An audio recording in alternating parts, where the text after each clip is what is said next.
So before we get started on this topic, I want to just make the disclaimer that I am not necessarily an expert when it comes to any kind of physical confrontation. I'm not licensed in anything. I do have a black belt in Northern Shaolin Kung Fu, but as far as like aggressive experiences and encounters that I've had with people, they've they've been fairly consistent, but they've never really gone to a point to where anybody's had to go to jail or anything like that. So thank God for that. But I do want to talk about what to do if you are in aggressive situations. And this might be helpful for some of you that I know that have been in physical abusive relationships as well. And what to do in those kinds of situations.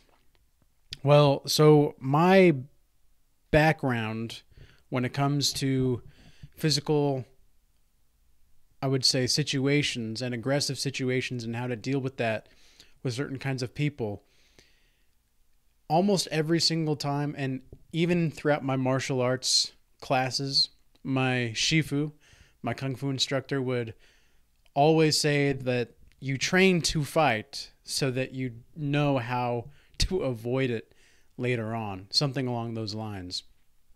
And so this is a very, very valuable lesson for a lot of people because a lot of the times it truly is amazing to me to see the lengths that people will go to jeopardize their family or their health or their freedom, all for the sake of trying to make their ego proud. That's all it really is at the end of the day. And so a lot of the times when you're going to be in situations with these kinds of people, anytime that you can avoid it, avoid it. And that doesn't make you a coward. That doesn't make you someone that is just trying to run away from problems or anything like that. It's like, no, no, no, no, no. Look at what might happen if you actually are involved with something like this. Well, what's going to happen? There might be some kind of lawsuit. There might be some kind of law enforcement interaction. There's just going to be a lot of things that could possibly go down the wrong way. You might get, and that's like following the fight, right? That's like following the physical alteration and confrontation and the threats and everything. If somebody is giving me a conditional if then threat, then I'm going to take note of it. And depending on how the person acts, because there have been people in my life that have said, that made those kinds of threats, and I didn't really believe them because I could see on their face that like they were just trying to get a reaction out of me. And so But I do not say that you should not take those lightly. That's the key thing, though. You should take that to be what it is, which is a threat, and that is and can be a crime actually. So it depends on exactly what the threat is, why they're making the threat, and what your situation is in general. But whenever you're around this person or you're in the situation, you want to make sure you have absolute situational awareness, 100%. And this comes from meditation. This comes from actually practicing and training. This comes from actually being involved with sparring or any kind of, any kind of martial art that you might think of. I highly recommend you get into it, or at least have some kind of background into it and train enough to where you keep that around and you know what to do and what not to do. Because in these kinds of situations, like if you are, I don't know, at a gym and there are a bunch of weights around, right? All of those weights, like if somebody's starting to just start stuff with you, all of those weights, those dumbbells can be used as weapons, right? And then you have to look at the corners. You have to look at the mirrors. Somebody can break the mirror and use the mirror as a way to stab you. Like, there's a bunch of violent ways that, and things that can go wrong in a gym. There's a bunch of violent ways that can go wrong anywhere, anytime. But if someone's going to make a direct threat at you, like they're making a very direct threat, there's no conditional statement, there's no if then that's something that you want to make sure that you are completely 100% like you are alert and aware to what they just said. And again, that can be considered a crime. So that's you don't want to get involved if you don't have to. And the reason for that is, as I just mentioned before, and again, there's a whole other wide array of possibilities that can go wrong whenever you are actually confronting someone and you actually do get into a physical alteration. But I'm just looking at my notes here because I have a lot of things that I want to talk about. Yeah, so never start a fight, but do be prepared to finish it.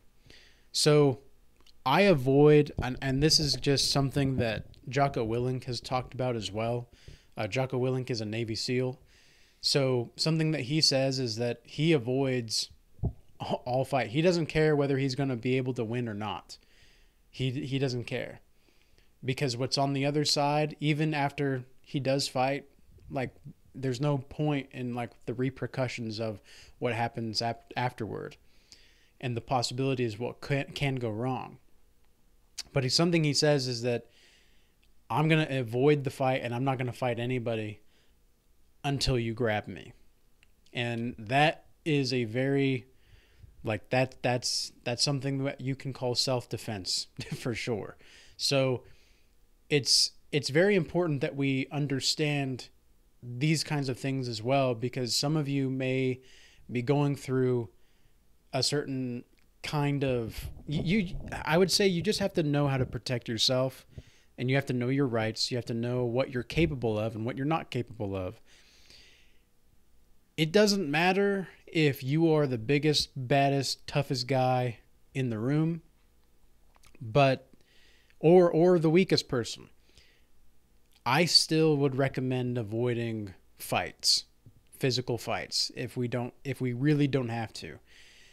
And the reason for that is, as I just mentioned, but I also want to make clear that this comes down to staying detached and showing no fear as well. If somebody does threaten you, like I wasn't necessarily raised in the hood, you could say. I wasn't necessarily raised like in the dark parts of the world or in like any kind of super ghetto place. But there were gangs where I was at, and there were people that were very dangerous, and there were shootings that went on, and there were gang fights every other week or two, sometimes more, sometimes less, in the lunchrooms and such, between certain ethnic groups at the school. And fortunately, I was always someone that was able to get along with almost anybody. And so I had friends, like with most people around. I was never one way or another. But I did learn from a very early state that, like, you may be the weakest person in the room. Yeah. But if you start to show fear, that's when people are going to start to continue to bully you. That's when people are going to start to continue to do these things. So show no fear. And the way to do that is to detach from the situation altogether. Do not give this person an ounce of attention. Like, even if you are on the bus or something, I try to not look people in the eye at all when I'm out and about. For me, growing up, it was considered, especially in a school like the high school that I was at, even just for a couple years, it was considered very disrespectful to look people in the eye, because it was almost like giving them the opportunity to come beat your ass. And that was just not something that you wanted to do. And so something that I learned very early on was just keep to myself and just stay low key. Don't pick a fight, and you'll probably avoid the trouble. Now, what's very strange and something I'm trying to reconcile myself is ever since about a year and a half ago, when I started to become a little bit more successful in what I was doing, and I'm not even like, I'm not even like the top of the food chain or anything like that. I'm not an elite person. I'm just striving to be a sophisticated individual that is capable of savagery, but also that has a charm and I would say classic demeanor about himself, in a gentlemanly way as well. So I learned also throughout that whole time that sometimes the most amount of power that you have is by staying in the darkness. Because sometimes if you try to be the light, if you try to like have the spotlight everywhere you go or anywhere you're at, certain people are going to notice that, and you may not like the kind of attention that you get. So that's something to just be kind of careful about in your considerations in the future. But specifically over the past year and a half or so, I've noticed that it's like more and more men are trying to like pick fights with me, and more women are trying to damage my reputation. And the reason for that is, well, it's because I don't necessarily agree with their lifestyle, number one. And then number two, it's just I know that I'm capable of standing up for myself 100% now. There's no doubt in my mind. And what's really strange is that's what happened specifically when I had received the Holy Spirit. And I knew exactly when I had the Holy Spirit, because that's when a lot of different things and people around me started to treat me a lot differently. And it was also an internal thing as well, more like very much so more internally, but I could recognize, people outside could recognize also this internal change. And I was off and on for like just with people in general around this time. But I noticed that like the people that I was in contact with, there was a certain kind of like, it was almost like I was familiar to them, and there's like this familiarity to them. And what that familiarity was God's presence. I know that now. But at the time I didn't really understand like what that was.